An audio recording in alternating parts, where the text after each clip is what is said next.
welcome back to the SpiffyNeedleGeeks talking Steven Universe from the Summer Marathon. It is Brawlfan 1, Rashetsu Rises, and Kenshi Immortal Wolf. Today Hallelujah, we are past all the emotional stuff. Getting on to more emotional stuff, though. Damn it. So, we're actually going to be talking about 2 episodes today, because really this is kind of another 2-parter episode. It is going to be Beta and Earthlings. So real quickly, we'll go over Beta first, and then we'll go over Earthlings. So thoughts of Beta.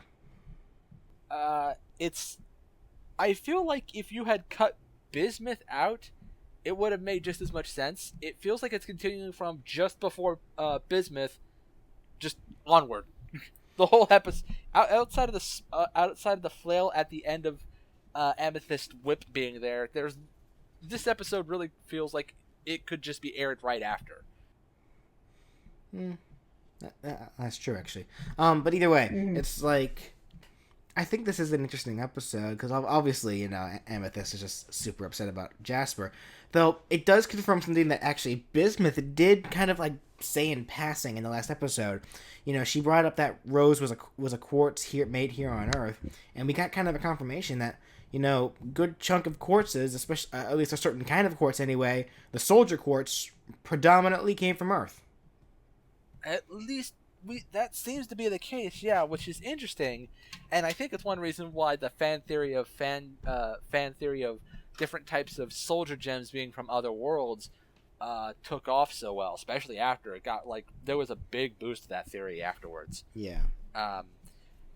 Though it is interesting, just to bring up Rose, she was supposedly made here on Earth, but she mentions to Pearl that they cannot go home if they rebel, and I've always been curious on what Rose means by that now. If Earth was where she was made, wouldn't she be fighting for her home? That would definitely make more sense as to having a motive as to why she would fight for Earth. Yeah. But even such, one thing I did really like about this episode, though, was, it finally, obviously, it started off super goofy with Peridot and such. Also... can we just appreciate what Peridot and Lapis have done to the bar? Yeah, also, two things about that beginning. One, I'm super glad to see that Lapis is becoming more comfortable. She was, it looked like she was genuinely having fun. Maybe not that genuinely, because she's still very stoic. But she's still it looked like she's definitely starting to appreciate Peridot more. And it looks like she's... Yeah. Peridot got her to watch the show.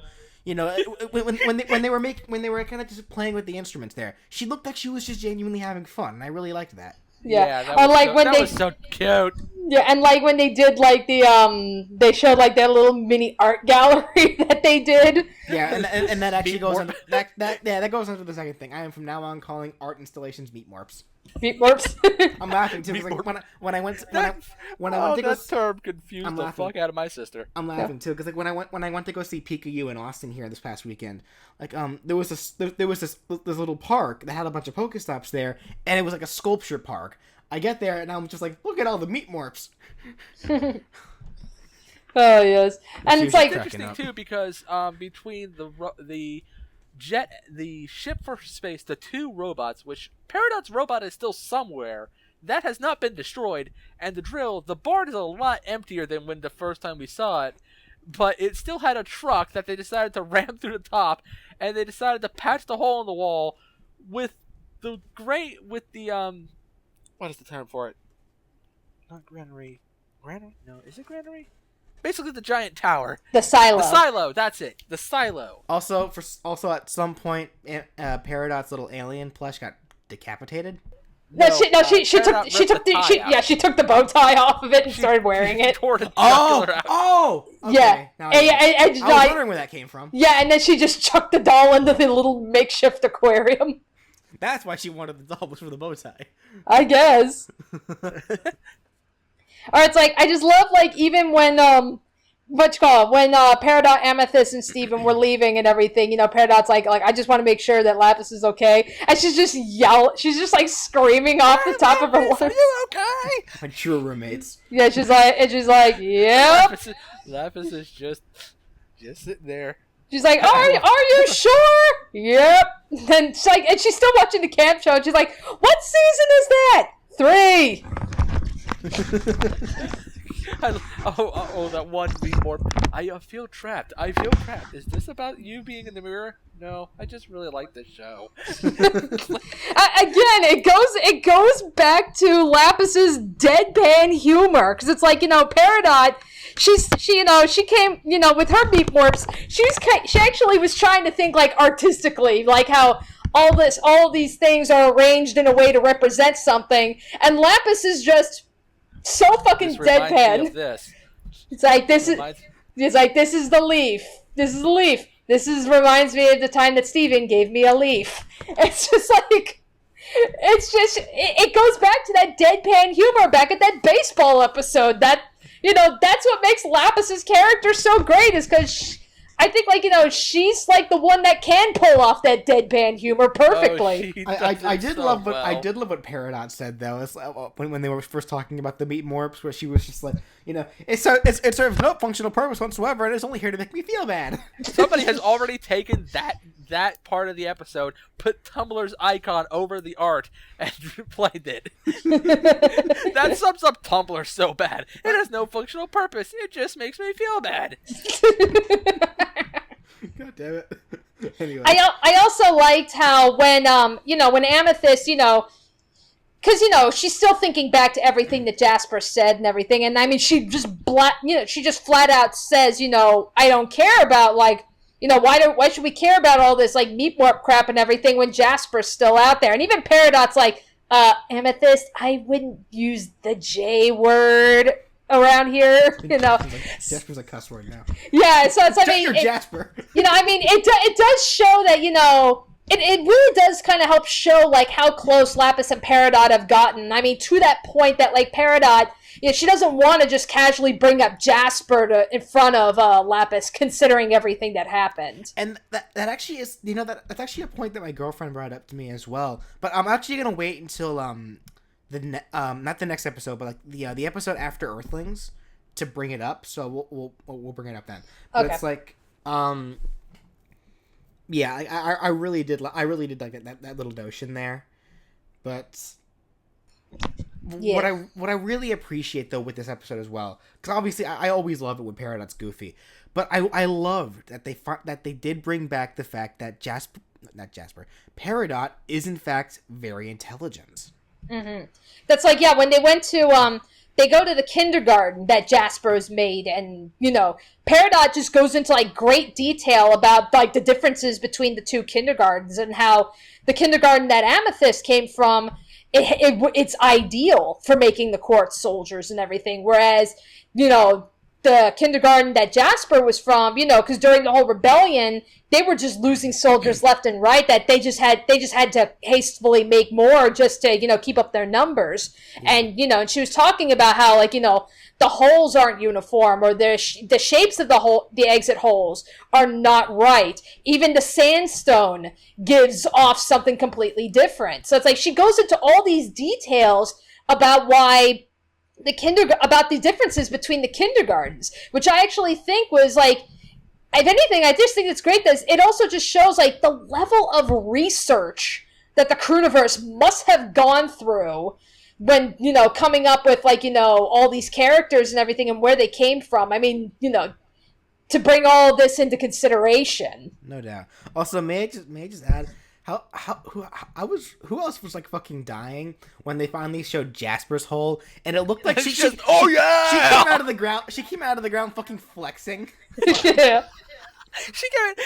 We all know what happened. Jasper came out of the ground screaming her head off with sunglasses and an explosion. Yeah, it's like a freaking Kool-Aid man over here. Oh my god. Like we know it has an explosion because it has frictional melt. Yeah.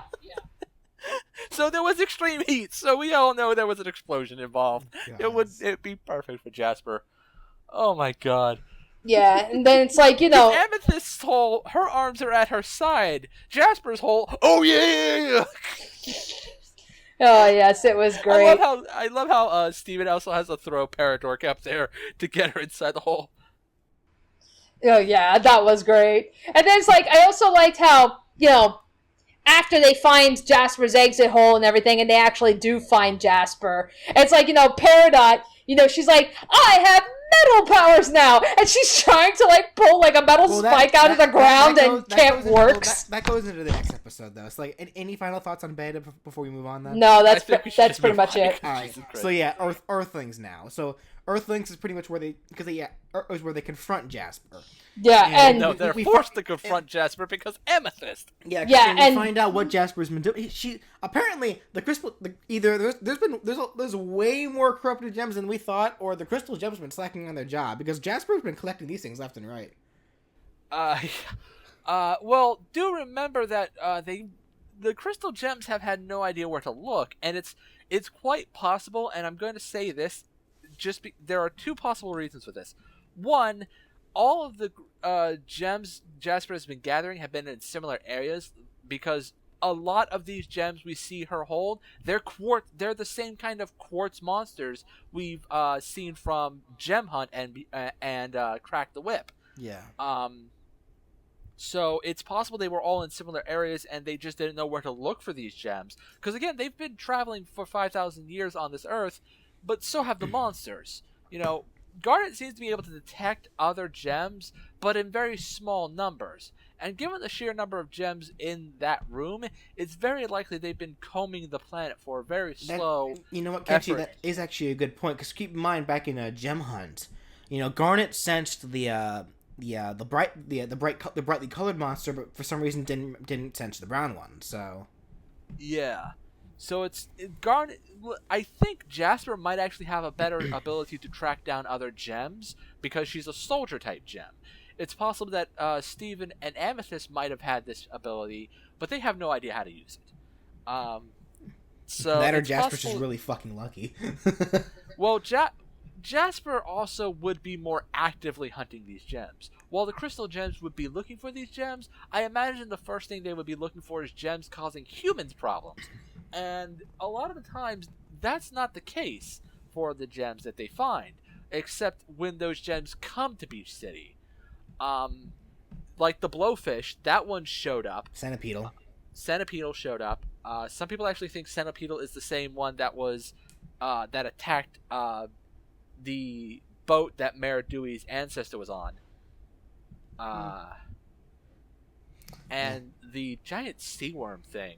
That was in Beach City, but most of the other gems have been in random locations. The Sandcastle gem, the two quartz monsters, the invisible gem that Sadie managed to fucking poof. Because Sadie's a fucking badass. These gems are just out there, but there's no real reason for the gems to be just actively going to these places. Jasper, on the other hand, has every reason to be marching at max speed looking for these gems. Because she wants an army. You know what? Actually, I can't believe we forgot to mention this. Back in Crack the Whip, I love how the most ironic thing in that episode was where Jasper was shit talking to Amethyst the whole time, and one of the things that Jasper said was, I can't believe just how low Rose stooped to bring you along. Meanwhile, she's sitting here trying to drag this corrupted gem who barely listens to her back into this fight. Like, where do you think you're going? Get back here! Like, wow. Well. I mean, at least the corrupted gem apparently is the right size for a quartz. I mean, it's bigger than Jasper, so. Well, you say that, but even Amethyst can beat these things. So. Well, yeah, but Amethyst also has the advantage of her whip, and one of the things that really bothered me about Amethyst was she didn't try to do any of her really interesting tactics. Like, she didn't try to wrap down Jasper, which is how she usually ends up beating a lot of these gems. She doesn't just whip them, she wraps them and crushes them. But she never tries this with Jasper. She just keeps trying to strike Jasper head on. Who really just doesn't care. Oh no, as we have seen, Jasper is made out of stern stuff. Yeah, Jasper is very clearly superior than Amethyst, unfortunately. Like not just in like skill, but she's just physically stronger. She is. It really shows you just how much of a difference the power of a quartz and an actual mixed fusion like Garnet is, where Garnet was able to bring Jasper down in a fight, but she couldn't poof her. Similarly, Stevani hit Jasper dead in the head, and arguably without the helmet, Jasper wouldn't have survived, but Jasper was used to crush her own monster in that fight, and she just walked it off. Yeah. Although, obviously, let's stop. Obviously, Peridot was funny in this episode, trying to plot this thing. But let's stop beating around the bush. Let's get to the most important part of this episode: smoky quartz.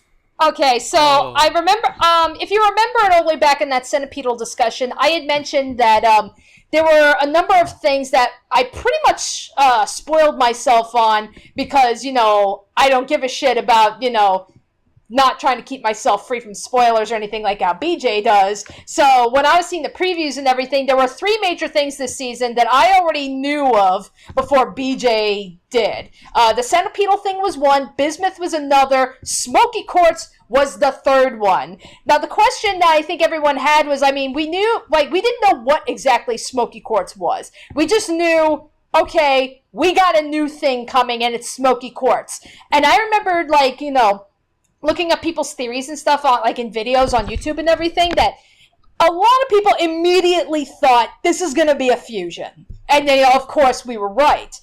It was just a matter of, all right, if it's a fusion, well, who's it going to be? And that was where everybody was, coming up with, their own various theories and stuff, because no one really had an idea what the hell this was.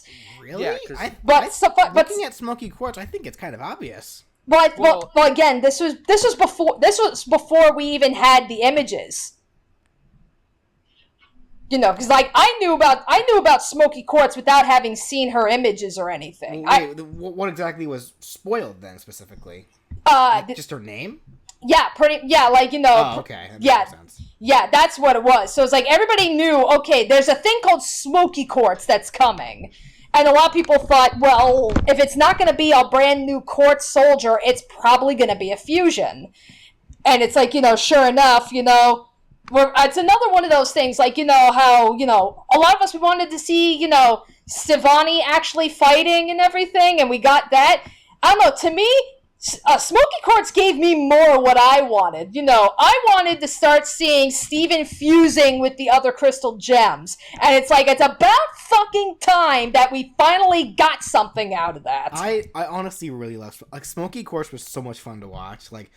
I think the part of the episode that had me cracking up hysterically was where we see Jasper. Jasper is freaking out because it's another goddamn fusion. So she tries running to the one corrupted monster that didn't run away during the fight. And I love what Smokey... it wasn't released. I love what Smokey does. She throws her yo-yo weapon, it wraps around a rock, smacks Jasper in the front, wraps back around, and then smacks her on the other side. Yeah. And we had this huge overview shot of it, so it looked so fucking... I was dying. Oh my god, that was it really does show just how, you can take something as simple as, okay... How can we make a yo-yo an effective weapon? And they found a way to make it a really damn effective weapon. Because, it's kind of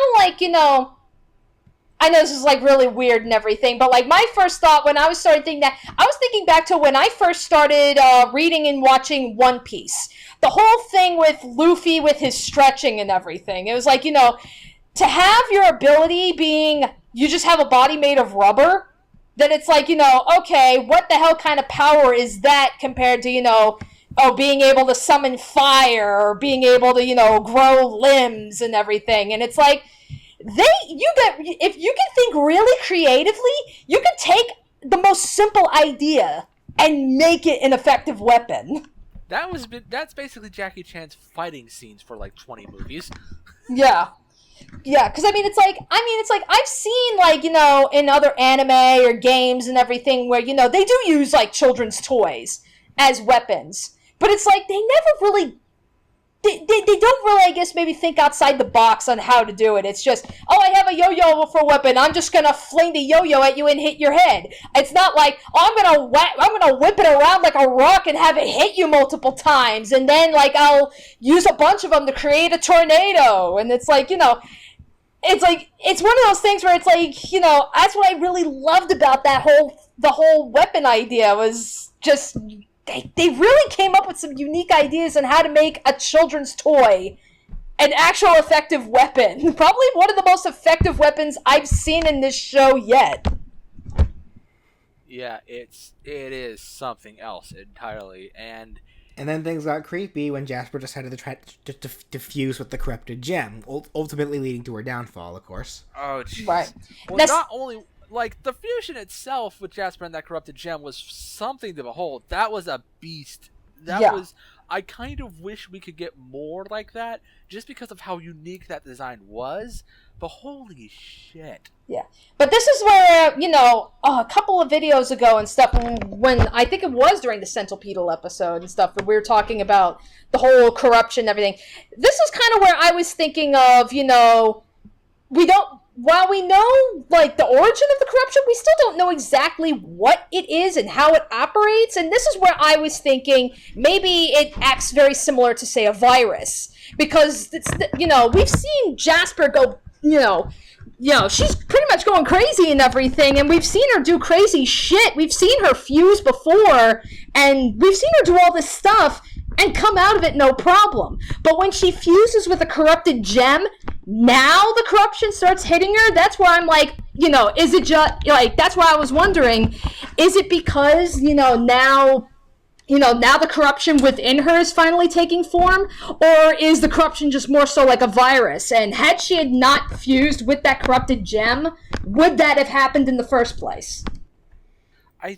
This is why I think, and I made a comment, I think, about this on the very video you're talking about, Danny, that I think it's one part physical, similar to a virus, and one part emotional, because it starts off kind of slow, but it spreads so rapidly as Jasper's mental state deteriorates from just how much has been happening, especially when she hears Steven so blatantly say something that to her seems so insulting or dismissive, because we find out Jasper didn't belong to Yellow Diamond. Jasper and Rose belonged to Pink Diamond.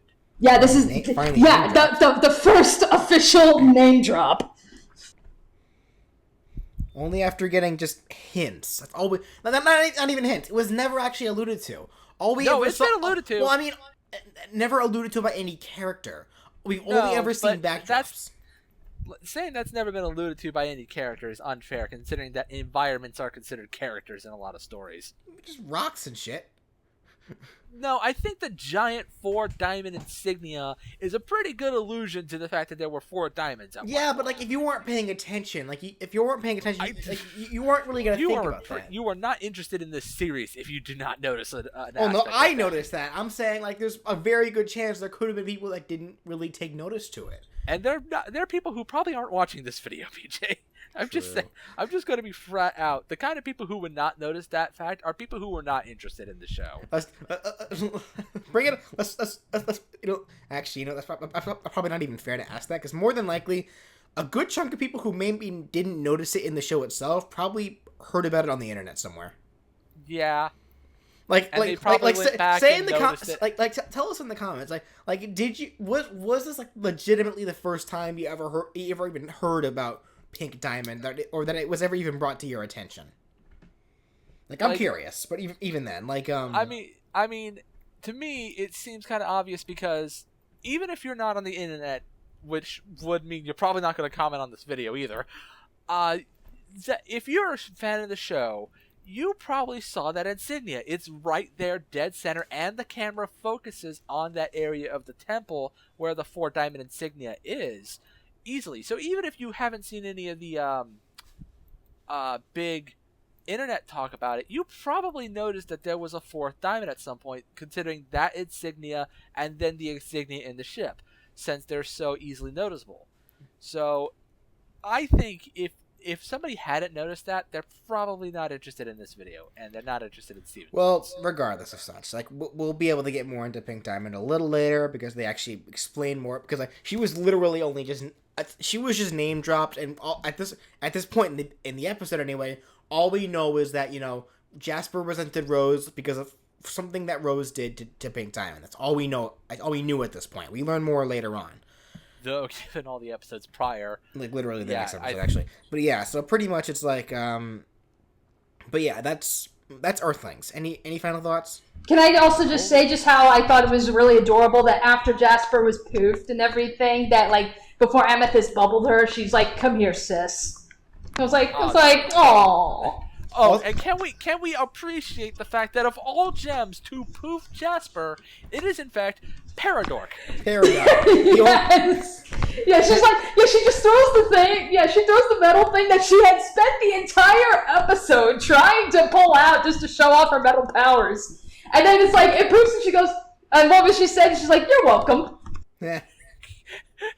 Jesus fuck. Like, wow, Peridot.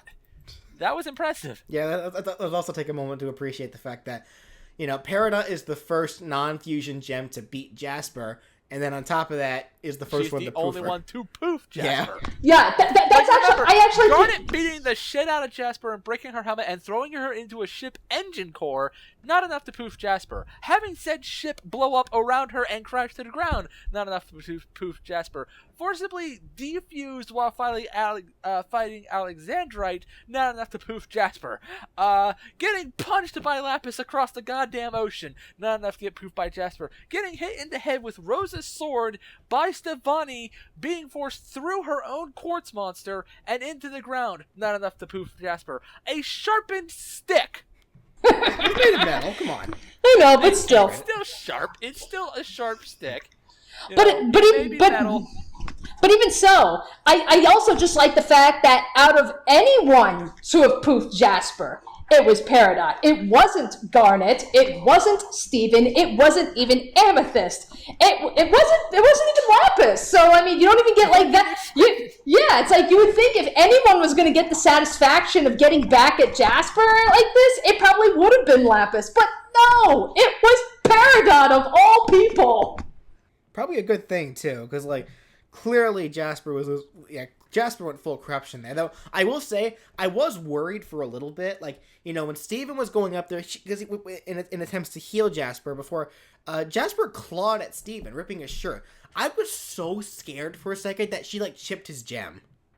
Oh, that would have been too high. Yeah, yeah. But it's like, nothing came of that as far as we're aware at this moment. But I was so terrified of that when that happened. Like, well, never mind the fact that oh my God, did she chip the gem? It was just because we know Steven's part gem, but he still has plenty of fleshy bits that can kill him. I'm not as worried about the fleshy bits because keep in mind it's his saliva, which is heals.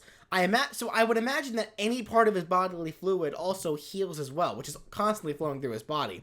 I'm fairly certain, except his tears, apparently. I'm fairly certain that his human parts heal fast, if only because of that. Which would make sense. I mean, Steven never really seems to take on injuries for that long. So no, he doesn't. And I do agree that it's likely that he naturally heals. Due to being Rose's son, because I imagine Rose had the power to self-heal very easily as well. It's just that the only fluid that comes out that seems to have healing power is his spit and not his tears. At least as far as we know, and any other speculation is up to debate, because we haven't seen any other fluids except tears and spit. We haven't even seen Steven bleed, for that matter. Well, this is a kid's show. I don't think we haven't seen blood in general. I know, general. but we haven't even none of his scratches even look red. They're all scuffy and dirty, and it's not even like that kid show thing where it's just a scratch that's really red. He doesn't even have that. So Steven's skin is obviously very, very tough. I'm still just laughing because like one thing I keep thinking about is like imagine when Steven and Connie are teenagers. Like imagine all the health benefits that Connie's going to get when they start making out.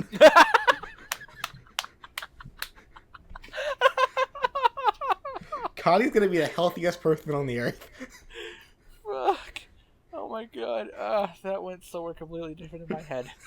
I am a terrible, terrible person, but